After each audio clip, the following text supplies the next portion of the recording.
Hi everyone and welcome to English class 7. So today we do not have the story or the play or the poem or anything that you will be enjoying reading, but I've got a grammar concept for you today, and we'll be doing, I think it is chapter 2. Yes, it is chapter 2 and phrases and clauses. So before we start with phrases and clauses, I'll just give you an example of a sentence first. So if I say the cat was running, and I ask you to divide this sentence into a subject and predicate. So what's a subject? Subject is the person or the animal or the thing that we are talking about. So that is the cat. And whatever follows after the subject is your predicate in a simpler term. But also when the predicate has to have a verb or is talking about the subject, that becomes your predicate. So whenever you read sentences in your language, you must look out for the subject and the verb or the predicate. So predicate will always have a verb. So if you don't want to say predicate, you can always say that the subject and the verb will be there. So that would always make a complete sentence for you. So if I do not say the cat was running and I just say the cat, and now you're thinking, well, what happened? I mean, what is the cat doing? Why only the cat? Is she dead? Why are you not going further than those two words? So if I'm not going further and it makes no sense to you, this means that it's not a complete sentence. And if it is not a complete sentence, it becomes a phrase. So phrase is not a complete sentence. So remember, complete sentence will always have a subject and will be followed by a predicate. So the cat was running. The cat is the subject because this is what I'm talking about. It has to be a noun or a pronoun. Was running is your verb. So that would be a predicate. Also, the predicate will be talking about the subject. So they are talking, who was running? It was the cat who was running. So this makes your complete sense and complete sentence. So if I only say the cat or I only say was running, then also it makes sense. No sense, right? Who was running? What was running? What's happening here? So if there is no sense to what I am saying, this means it's a phrase. Now, if I say that there's another word on the screen and that's a clause.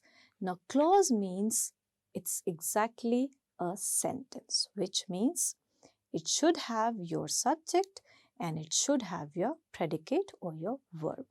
Now, there are different clauses. There's a noun clause, adjective. So, we are not going to go that far.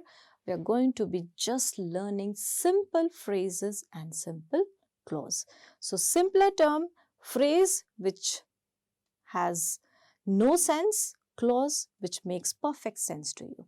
So, it is chapter number 2, phrase and clauses is our learning session for today. So, welcome grade 7 and let's move on and see what else do we have in here. So, a clause is a group of related words that consist of a subject and a verb. So, for example, he laughed. Now, who is a subject here? He laughed. So, subject is your he. He can be a noun, he can be a pronoun. So, cat was a noun, he is a pronoun.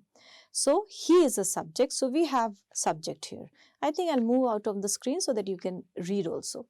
Then comes laughed. So, laughed is a verb. Verb means whatever work or whatever action you're making. So, he laughed is absolutely a proper sentence and that is your clause. Then your second example is the guests arrived. So, the guest is your subject and arrived again is a verb. So, you have your subject in the sentence and you also have your verb in the sentence. So, if you have your subject and verb together in a sentence, it makes your clause. So, if I say that I was sitting on the floor, I is a subject. What was I doing? I was sitting on the floor. So, that makes a complete sense and it's a clause. Now, let's go on to something that does not make sense at all. So that's a phrase. Now remember also that when you're writing a phrase, you do not put a full stop. Why? Because the sense is not complete. In a sentence, you put a full stop, but with a phrase, you do not put a full stop. So phrase is a group of related words that does not consist of a subject and a verb. So if I say under the table, now, okay, under the table, but who? Where? So you are not getting the complete sense. So which means this is going to be your phrase. And remember, there is no subject here and there is no verb here. So either the subject has to be there or a verb has to be there. If both are there, then it will be a clause. Then comes your second example, that is near the wall. Okay, near the wall, but who? Who's near the wall? Is something there, something falling? What's happening? I do not understand. So, when it makes no sense, the meaning is not clear, remember it is a phrase. So, not a complete sense, a phrase. When it's a complete sense, it's a clause. So, I'm repeating, clause, when it's a complete sense, you have your subject. Subject is a noun or a pronoun. You have your predicate and the verb. So, that makes a clause. Phrase, either you have a subject or you have a verb, but you can't have both, because if you have both, then it becomes a clause. So phrase is something which makes no sense to us. Like sometimes to me mathematics makes no sense, but I will call it a phrase because it makes no sense. So clause is something which has a meaning, makes a sense, it's a full sentence and you make a full stop after it. Phrase, you do not make a full stop because it's not a sentence, it does not make sense to you. So that's a simple kind of definition for phrase and clause. So what is the difference between a phrase and a clause? We just studied a phrase does not make complete sense. And if it is a clause, it would make a complete sense. So whenever you are reading, remember things that don't make sense in a language, that's a phrase. A phrase does not contain a subject or a predicate. So subject is a noun or a pronoun and predicate is where you have your verb. And the clause, whereas the clause will contain a subject and also will have a predicate. The third difference, a phrase cannot stand alone as a single sentence. So the example that they give you is in the park. What does that mean? Who's there in the park? Nobody knows. Whereas a clause can stand alone as a simple sentence. The example is, who gave you a book? You have made a mistake. So, examples like these will always tell you what is the difference between a phrase and a clause. I'm repeating, there are three differences. Phrase does not make sense, clause will make sense. Phrase does not contain a subject or a predicate, whereas the clause will have. Phrase cannot stand alone as a simple subject. Clause can stand alone as a simple sentence. So these are the three differences between a phrase and a clause. Phrases and clause are the most important elements of English grammar. Why? Because when you are a little child, you learn 2-letter words, 3-letter words, 4-letter words, and then you start making sentences.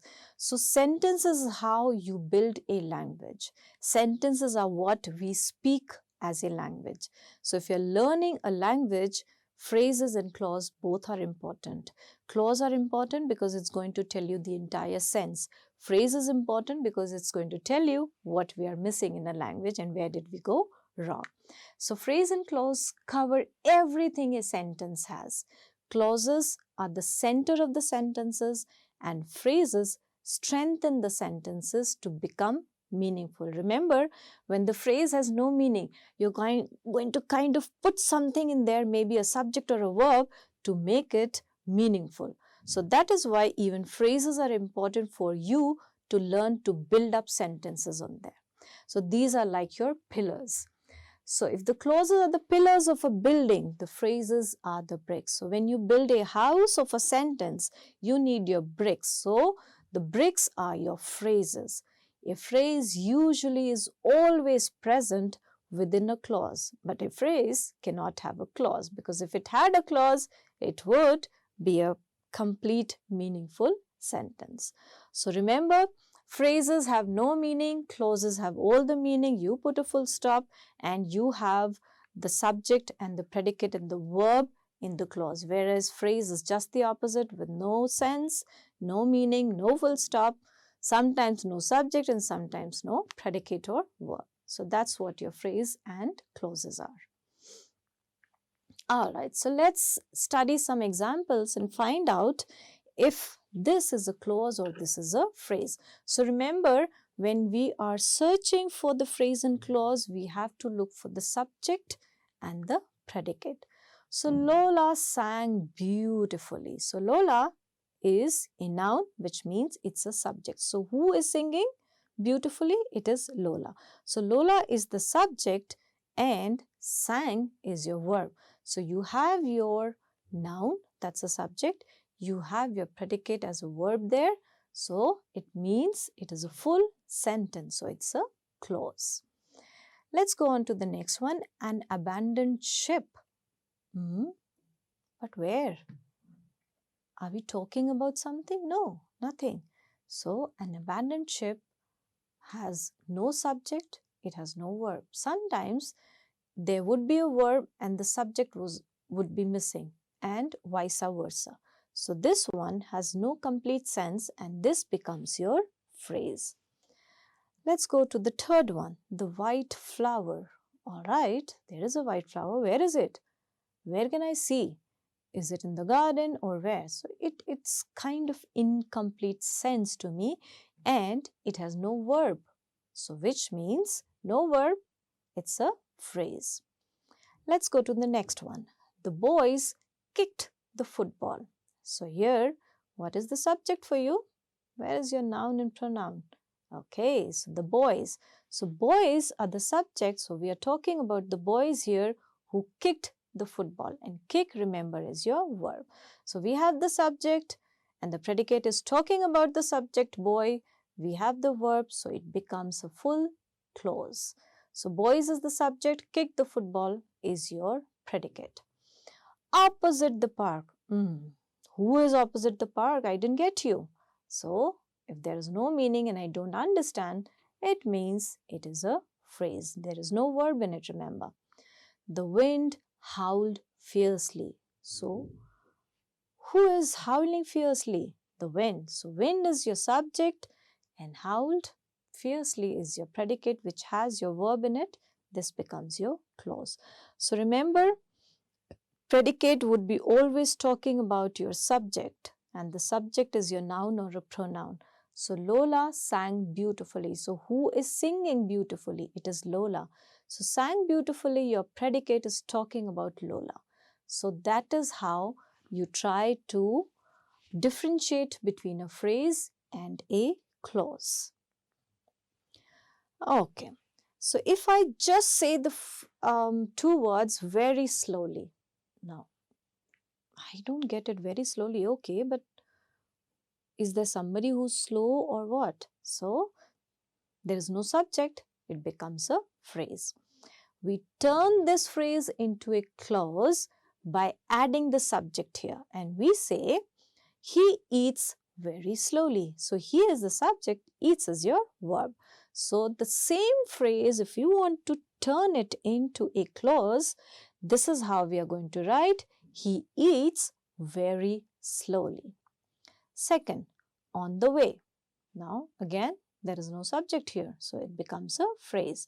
If I want to make it into a clause, I would add a subject here and say, Mary said that she is on the way. Now it makes complete sense because it is Mary. She's the one who's telling that she's just coming, she's on the way. So this becomes your clause. Number 3, under the tree. Now, again, makes no sense. There's no subject. Who's under the tree? I want to make it into a clause and I add a subject here and say, the apple fell under the tree. So I have put apple as a subject, I've put verb as fell, and to make it into a complete sentence, complete sense, and I've put my full stop there to make it into a clause. All right, the fourth one, on a table. Now, who is there on the table? Again, we don't know, so it's a phrase. If I want to continue to say, no, I want to make a full clause out of it. The book is on a table. So the book is my subject and I've added a subject to make it into a clause. Number 5, on the wall. So that's a phrase. She is drawing a map on the wall. So I've added a subject, she, here. Very thirsty. That's a phrase. I am feeling very thirsty, and that becomes my clause. So I do hope that we've understood that phrases will not sometimes have a verb or a subject. You add a subject or the verb to a phrase and that becomes a clause. So phrase is a brick and clauses are the building that you are making and building through phrases. So phrase and clause both are very important in your language. Alright, so clause is a group of related words that contain both a subject and a verb or a predicate, and phrases is a group of related words that does not include a subject or a verb or both. Alright, so let's fill in the blanks to make it into clauses. Dash fell asleep on his desk. So there's a boy, so we can just say boy, or if you want to make a name, you can say, what should I say? Ram, Mohan were the words, the names that we had when we were smaller. So maybe Eric. So Eric fell asleep on his desk. So this becomes your clause. Now the dash is writing on the dash. So we can say subject as the teacher is writing on the blackboard. So that makes sense and it becomes a clause. Now look at the pictures and make a full sentence. So full sentence means we are making a clause. So the children are playing on the mat, or the children are sitting under the tree. So we have a subject and we have a verb. It becomes a clause. Again, the next picture. She looks very sad to me. So maybe I can say the girl is sitting very sadly. So we're talking about the subject, that is the girl. And how is she sitting? She's sitting very sadly. Or maybe the girl is sitting under the tree waiting for her friends to cheer her up. So this makes complete sense and this becomes your clause. Alright, yes. So Meera looks very happy. So who looks happy? The subject, Meera. So this becomes your clause. All the 4 adults are discussing. So 4 adults is my subject. Discussing is an activity that they're doing. That's a verb, becomes a predicate. So again, it's not a phrase, it's a full clause. All right. The pink colored, no. Let's make a sentence. Let's make a clause. The girl is riding a pink bicycle. So the girl is our subject and riding a pink bicycle is a predicate with the verb along it. Alright, so now let's choose whether the highlighted part, that means the part that is in red, is a phrase or a clause. Faced with so many problems, I decided to get professional help. So if we only look at the red one, faced with so many problems, does it make sense? It doesn't make sense. So when it doesn't make sense, it has no subject, we are going to make it into a phrase. So number 1 sentence is a phrase. Number 2, she arrived to work on time in spite of leaving home so late. So we are going to only look at the red part. She arrived to work on time. Of course, it makes sense. There is a subject, she, and there is a verb, so it means there is a predicate. So that means this is a full sentence, a clause. Number 3, before taking any medicine, I always speak to my doctor. I always speak to my doctor. So I is a subject, always speak to my doctor is your predicate. So this is a clause. Number 4, Mark has lived outside of his country for 14 years. So we look at the red one, for 14 years. No, what does that mean for 14 years? Absolutely no sense. So that's your phrase. In the morning, it's best to get up early. So it's best to get up early. It makes sense. It's best to get up early. So this is your clause. Number 6, they were annoyed by the baby crying so loudly. I think there's a mistake here.